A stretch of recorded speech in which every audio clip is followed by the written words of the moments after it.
नमस्कार, आप देख रहे हैं डीसी न्यूज इंडिया और मैं हूं आपके साथ संजय मिश्रा। एक नजर अब तक की 5 बड़ी खबरों पर। मदरसों को लेकर राष्ट्रीय बाल अधिकार संरक्षण आयोग ने सुप्रीम कोर्ट में बड़ी बात कर दी। सुप्रीम कोर्ट में अपनी दलीलें देते हुए आयोग ने कहा कि मदरसों में बच्चों को उचित तरीके से शिक्षा नहीं मिल रही है। यही नहीं, आयोग की तरफ से यह भी कहा गया कि तमाम मदरसे बुनियादी आवश्यकताओं को पूरा करने में विफल होकर बच्चों को मिलने वाली अच्छी शिक्षा के मौलिक अधिकार का उल्लंघन कर रहे हैं। आयोग का कहना है कि मदरसों में बच्चों को दी जाने वाली शिक्षा व्यापक नहीं है, इसलिए ये शिक्षा के अधिकार अधिनियम 2009 के प्रावधानों के खिलाफ है। दरअसल दारुल उलूम देवबंद द्वारा जारी किए गए फतवों के बारे में कई शिकायतें प्राप्त हुई हैं, जो देश में बड़ी संख्या में मदरसे चलाता है। आयोग के अनुसार दारुल उलूम देवबंद लगातार फतवे जारी कर रहा है, जिससे बच्चों में अपने ही देश के प्रति नफरत पैदा हो रही है। आयोग ने कहा कि बच्चों को न केवल उपयुक्त शिक्षा बल्कि स्वस्थ वातावरण और विकास के बेहतर अवसरों से भी वंचित किया जा रहा है। शेख हसीना के तख्ता पलट के बाद भी बांग्लादेश के हालात बनने की बजाय लगातार बिगड़ते जा रहे हैं। दरअसल यहाँ के मजदूर अपनी मांगों को लेकर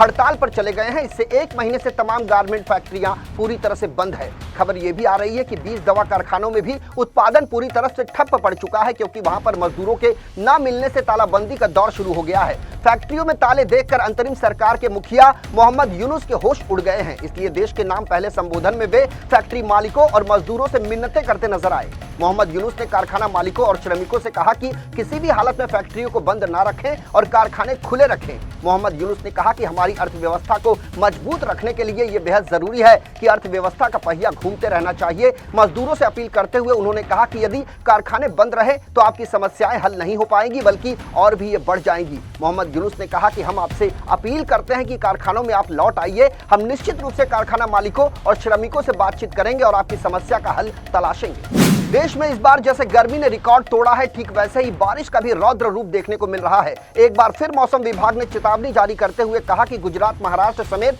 कई राज्यों में भारी बारिश देखने को मिलेगी। आईएमडी ने अलर्ट जारी करते हुए कई सावधानियां बरतने के लिए भी लोगों को सलाह दी है। आईएमडी के मुताबिक अगले 3 से 4 दिन काफी डरावने साबित हो सकते हैं। सिर्फ यूपी ही नहीं बल्कि बिहार, गुजरात, महाराष्ट्र समेत कई राज्यों में भारी बारिश के आसार जताए जा रहे हैं। ऐसे में यदि उत्तर प्रदेश की बात करें तो यहाँ कई इलाकों में भारी बारिश और कई इलाकों में हल्की से मध्यम बारिश होने की संभावना जताई जा रही है। मौसम विभाग के मुताबिक 11 और 12 सितंबर को अच्छी बारिश हो सकती है, तो वहीं 13 और 14 सितंबर को पूरे प्रदेश में भारी बारिश की संभावना है। कोलकाता रेप मर्डर केस में हर दिन कुछ नया मोड़ सामने आ रहा है। इस मामले में पुलिस ने आरोपी संजय रॉय को गिरफ्तार किया था, तो वहीं आरजीकर मेडिकल कॉलेज और अस्पताल के पूर्व प्रिंसिपल संदीप घोष को भी भ्रष्टाचार मामले में सीबीआई ने अरेस्ट किया था। फिलहाल वो सीबीआई की हिरासत में है। हाल ही में एक बड़ी जानकारी सामने आई थी कि कुछ साल पहले हांगकांग के एक अस्पताल में एक नर्सिंग छात्र के साथ अश्लील हरकत करने के आरोप में वहां की पुलिस ने संदीप घोष को गिरफ्तार किया था। तो वहीं अब रिपोर्ट में यह सामने आया है कि सीबीआई को संदीप घोष के लैपटॉप में कुछ ऐसा दिखा कि हर कोई हैरान रह गया। दरअसल आरजीकर अस्पताल में कुछ भ्रष्टाचार के आरोप में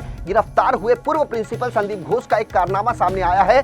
सीबीआई सूत्रों के मुताबिक संदीप घोष के लैपटॉप में कुछ ऐसा मिला है जिसने जांच एजेंसी को चौंका दिया है। जांच एजेंसी के मुताबिक संदीप के लैपटॉप से कई नग्न पुरुषों की तस्वीरें मिली है। भारत दुनिया की कैंसर राजधानी बनता जा रहा है। दरअसल ये दावा एक निजी अस्पताल की एक रिपोर्ट में किया गया है। इस रिपोर्ट में अनुमान जताया गया है कि साल 2025 तक कैंसर के वार्षिक मामलों की संख्या बढ़कर 1.57 मिलियन हो जाएगी। आलम यह है कि गांव में भी यह कैंसर जैसी घातक बीमारी बड़ी तेजी के साथ अपने पैर पसार रही है। कैंसर से सबसे ज्यादा बुरे हालात दिल्ली से सटे गौतम बुद्ध नगर जिले के दादरी इलाके में है, जहां बड़ी संख्या में लोग इस बीमारी से काल की गाल में समा रहे हैं। यहां तक कि यहां ऐसा कोई घर नहीं बचा है कि जिसमें इस बीमारी से किसी की मौत ना हुई हो। यही वजह है कि स्थानीय लोग इस इलाके को कैंसर वाला गांव तक कहने लगे हैं। आपको ये जानकर हैरानी होगी कि दादरी क्षेत्र के लोग यूं ही नहीं दादरी इलाके को कैंसर वाला गांव कहते हैं। बताया जा रहा है कि दादरी क्षेत्र के 1 या 2 नहीं बल्कि आसपास के कुल 24 गाँव में कैंसर का आतंक पसरा हुआ है। इन गाँव में बड़े पैमाने पर लोग कैंसर से पीड़ित हो रहे हैं। इतना ही नहीं, इन गाँव में कैंसर के चलते लगातार लोगों की मौतें भी हो रही हैं। स्थानीय लोगों की कैंसर से लड़ाई में